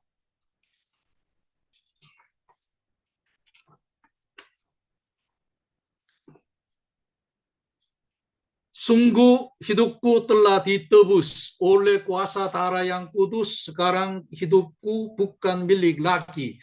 Apapun yang mau Tuhan lakukan. Apapun yang mau Tuhan inginkan. Asalkan Tuhanku senang. Semua ku relakan namanya dimuliakan. Suka-sukamu Tuhan. Suka-sukamu Tuhan, suka-sukamu Tuhan.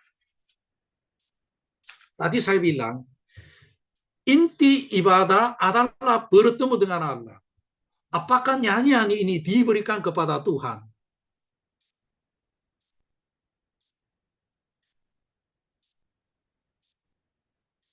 Saya rasa, sungguh hidupku telah ditebus oleh kuasa darah yang kudus. Sekarang hidupku bukan milik lagi. Nyanyian ini Saya berikan kepada manusia, bukan berikan kepada Allah. Betul atau tidak? Nyanyian ini dinyanyikan kepada orang-orang yang belum percaya. Bukan dinyanyikan dalam ibadah, bukan dinyanyikan di hadapan Allah.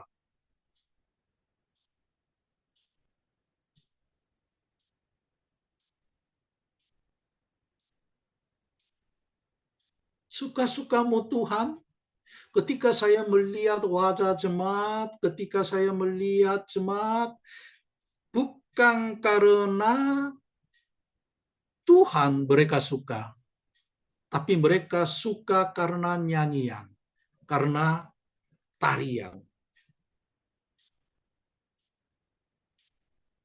Sesuai dengan definisi ibadah, tujuan ibadah, saya merasa nyanyian ini tidak boleh dinyanyikan dalam ibadah.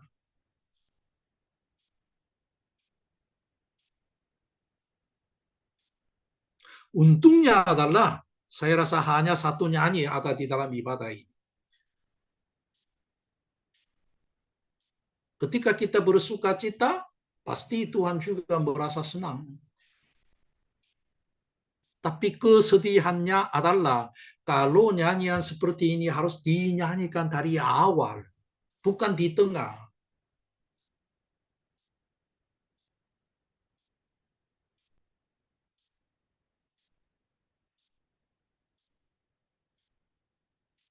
Dengan demikian kadang-kadang nyanyian yang kita nyanyikan menghancurkan suasana ibadah. Kalau dinyanyikan di awal, saya rasa bisa terima. Tapi kalau di tengah ibadah dinyanyikan, ini harus dihindari. Kasih Allahku sungguh telah terbukti. Ketika sambil bernyanyi, seluruh jemaat merasa kasih Allah, mengingat kasih Allah. Oleh karena itu mereka menimbulkan kasih terhadap Allah. Tiba-tiba, suka-sukamu Tuhan, suka-sukamu Tuhan. Suasana ibadahnya hancur.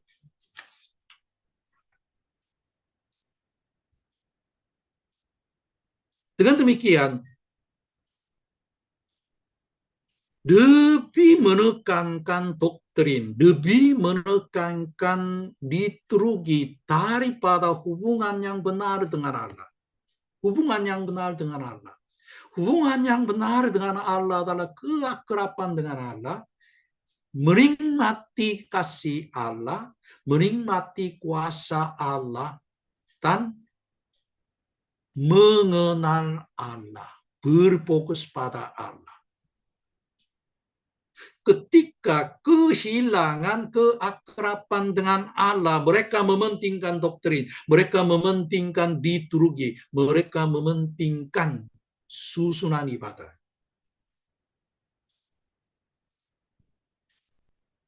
Setelah mementingkan susunan ibadah, apa yang gereja mementingkan dalam sejarah gerejanya?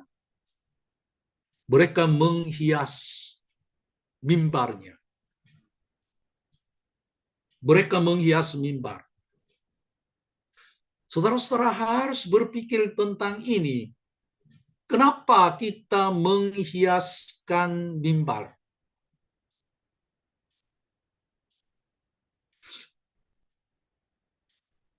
Kita serius berpikir tentang ini. Kenapa menghiaskan mimbar? Memakai bunga, memakai alat, memakai meja. Kenapa melaksanakan demikian? Kata lain, ketika kita menghiaskan demikian, siapa yang dihibur? Siapa yang senang?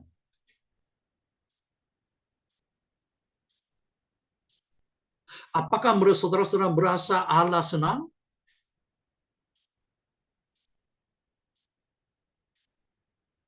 Kalau merasa siapa yang senang?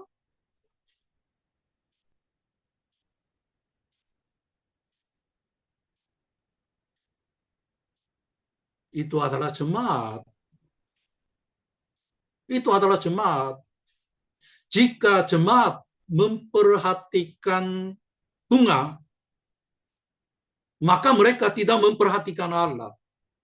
Mereka tidak berfokus pada Allah. Apalagi bunga palsu yang ditutupi dengan debu tanah. Jangan melaksanakan demikian. Dengan demikian, gereja manusia mementingkan dogma. Setelah mementingkan dogma, mereka mementingkan liturgi. Mereka mementingkan hiasan mimbar. Ini adalah sudah terjadi dalam sejarah gereja. Dalam sejarah gereja. Juga menekankan kepatuhan eksternal daripada sikap mental. Sikap mental. Ketika saya baru percaya kepada Tuhan, pada waktu itu saya menjadi anggota gereja Presbyterian. Di gereja Presbyterian Korea, sekarangnya agak berbeda ya. Dulu hari Minggu tidak boleh membeli dan tidak boleh menjual. Saya melayani sebagai guru sekolah minggu. Karena anak-anaknya datang di gereja, maka saya kasih es krim. Karena saya mengajar hanya 6 orang, maka setiap minggu saya kasih jajan atau kasih es krim. Jika gereja tidak menyediakan snacknya. Suatu hari saya beli es krim, dilihat oleh tua-tua gereja, langsung saya dipanggil dan dimarahinya. Bagaimana guru sekolah minggu membeli es krim hari Minggu? Saya ditegur keras. Kelihatannya sekarang, walaupun gereja Presbyterian pun setelah selesai ibadah, mereka berbondong-bondong ke kafe dan minum kopi dan makan. Sekarang berbeda tentang itu. Tapi dulu menekankan kepatuhan eksternal daripada sikap mental. Tapi Allah melihat hati.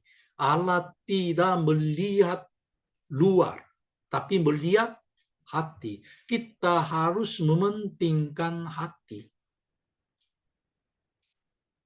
Karena itu saudara-saudara berani mengajar kepada jemaat untuk memiliki hati yang benar, sikap yang benar. Sikap yang benar. Jika ada jemaat yang membuang sampah di dalam gereja, saudara-saudara harus mengajar kepada mereka. Karena mereka tidak takut akan Allah. Karena mereka tidak mengaku ada Allah di dalam gereja. Jika masih ada yang takut pada jemaat,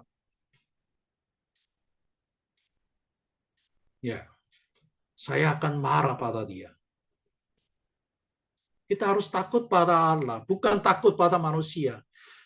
Jika saudara-saudara takut pada jemaat, itu adalah hal yang membunuh jemaat. Itu adalah menghalangi Allah memberkati dia. Kita tahu firman Tuhan berkata bahwa siapa yang menghormati aku, ku hormati. Siapa yang menghina aku, ku pandang rendah. Apakah saudara-saudara percaya ini adalah firman Tuhan? Kalau begitu bagaimana kita diam bagi jemaat yang menghina Allah?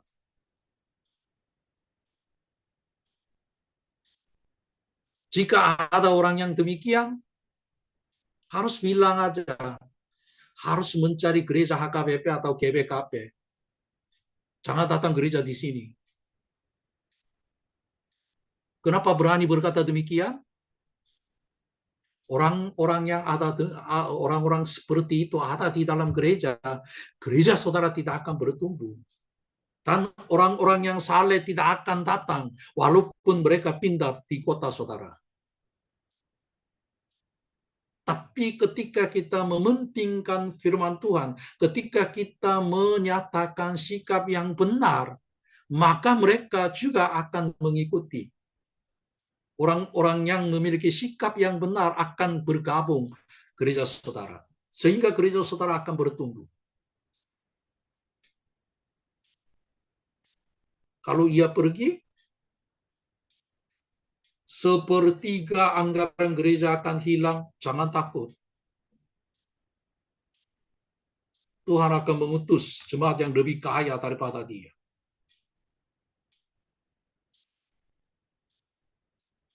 Penekanan pada mengikuti aturan dan peraturan daripada mengikuti bimbingan Roh Kudus. Bimbingan Roh Kudus.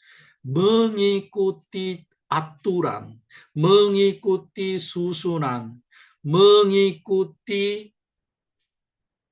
liturgi, itu penting. Itu penting. Karena apa? Membuat inti iman, realita iman. Tetapi yang pentingnya adalah kita bersekutu dengan Tuhan. Untuk bersekutu dengan Tuhan, kita harus dipimpin oleh Roh. Tadi saya bilang, jika Roh Kudus tidak bergerak hati jemaat, walaupun khotbah saya baik, tidak ada gunanya. Tidak ada gunanya. Karena itu, dalam ibadah kita selalu mementingkan pekerjaan Roh Kudus. Mungkin nanti ada satu pelajaran adalah ibadah dan Roh Kudus. Kita akan belajarnya tentang itu. Untuk Roh Kudus bekerja, kita harus mengaku ia adalah Allah. Dan kita harus izin ia bekerja sebagai Tuhan dan Juru Selamat. Ketika kita izin Roh Kudus sebagai Tuhan dan Juru Selamat, kita harus menurunkan aturan dan peraturannya. Kita harus menurunkan susunan ibadah, menurunkan susunan liturgi dan lain-lainnya. Sehingga Roh Kudus bekerja, maka kita akan mengalami kuasa Roh Kudus. Tidak ada kerinduan atau kelaparan akan Tuhan. Tidak ada harapan. Tidak ada harapan. Saya bilang, gereja Laodikia, walaupun gereja cukup besar dan cukup kaya dari mata manusia, tapi masalahnya adalah Yesus tidak ada dalamnya. Yesus ada di luar. Dan Yesus ingin masuk di dalam gereja. Tetapi mereka tidak tahu kesalahannya. Oleh karena itu mereka mengikuti cara dunia. Gereja lain juga melakukan seperti ini. Gereja kami lebih kaya daripada gereja lain.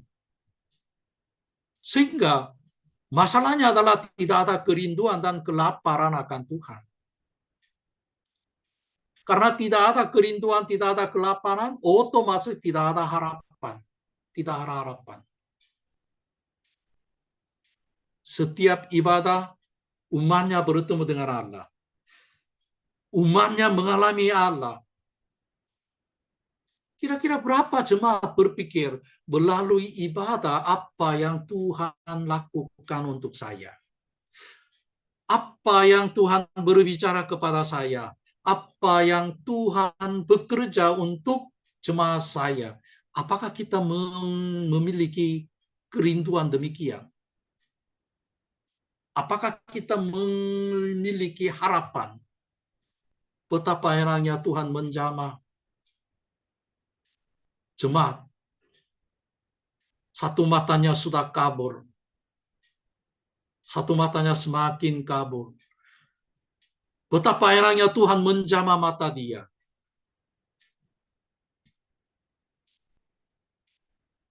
Apakah tidak ada harapan demikian? Karena kita tidak memiliki harapan demikian.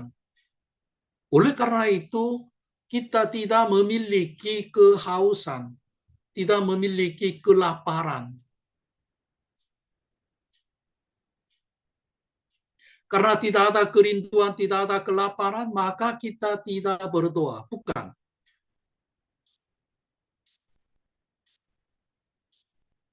Nah, ketika saya belajar teologi, saya bergabung gereja yang baru rintis. Di antara anggota gereja ada satu nenek, dua matanya kabur. Dua matanya kabur. Setiap kali saya melihat dia, saya merasa berdosa. Saya merasa berdosa. Kenapa saya merasa berdosa? Yesus menyembuhkan orang buta. Banyak hamba Tuhan menyembuhkan orang buta. Kenapa saya begitu rajin berdoa, tapi ia tidak menyembuhkan matanya, tidak melihat matanya? Ketika saya berpikir demikian, saya merasa sedih untuk diri saya. Ketika saya memikirkan demikian, hati saya hancur. Apakah saya benar-benar percaya kepada Tuhan atau tidak?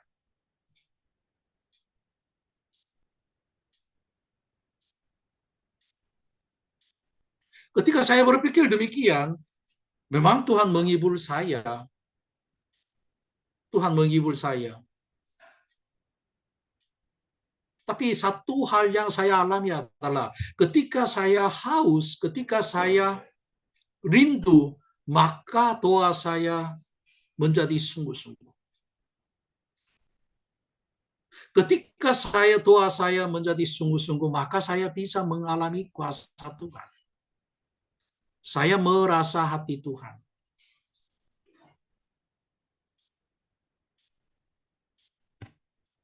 Saya merasa kebanyakan gereja Indonesia tidak ada kelaparan.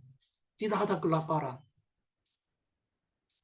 Saya sering bilang, gereja Indonesia bukan orang miskin. Saya merasa terlalu kaya. Karena terlalu kaya maka tidak lapar. Kenapa saya bilang demikian? Karena saya mengalami kemiskinan yang mutlak. Tidak ada makanan sama sekali, maka saya makan kulit kayu. Bukan kulit kayu manis ya. Kulit kayu yang begitu pahit. Karena lapar. Walaupun pahit, lebih baik daripada lapar. Maka saya pernah makan demikian.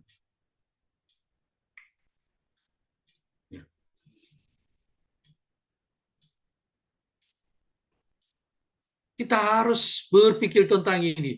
Jika semua jemaat memiliki harapan kepada Allah, melalui ibadah ini Tuhan akan menyembuhkan seseorang.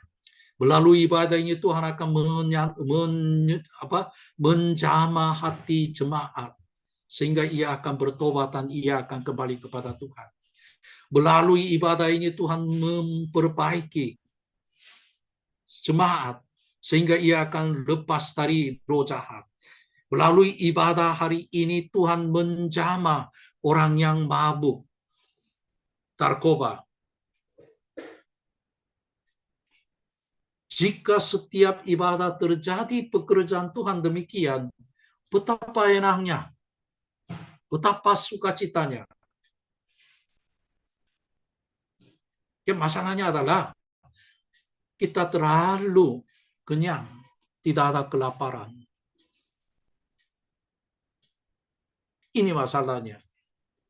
Sebagai hamba Tuhan, sebagai gembala sidang, kita harus berdoa supaya saudara-saudara dan saya memiliki kerinduan. Kita memiliki kelaparan. Sekarang saya selalu mendorong jemaatnya supaya jemaat akan membawa orang sakit, khususnya orang sakit kanker di gereja. Jemaat harus berani berbicara kepada orang sakit kanker. Kalau bapak atau ibu datang gereja saya dan berdoa akan sembuh.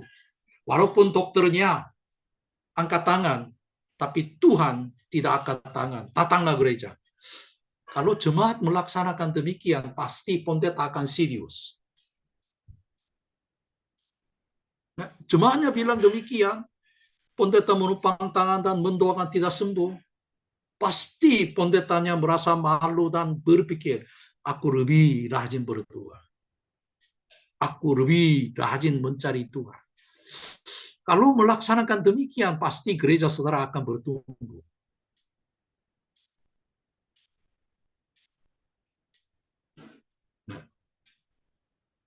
Maka hal itu akan menimbulkan kelaparan dan kehausan terhadap gembala sidang. Sehingga akan mengubah gerejanya. Akan mengubah gereja. Ya. Oke. Hari ini sampai di sini. Ya. Nanti saya akan menulis jawaban dari pertanyaan saudara. Bagaimana kita mengecek jemaat yang bertumbuh iman? Ada banyak, ada banyak. Oleh karena itu saya akan ketik dan saya akan kirimnya itu. Salah satunya adalah apakah ia rajin mengikuti ibadah. Apakah ia selalu berbicara kehendak Tuhan. Apakah persembahannya semakin bertumbuh. Apakah ia haus? Apakah ia mengalami kuasa Tuhan? Melalui hari itu kita bisa mengecek. Yang lainnya saya ketik dan saya akan kirim melalui WA. Oke. Sekarang kita akan mengakhirinya. Tumah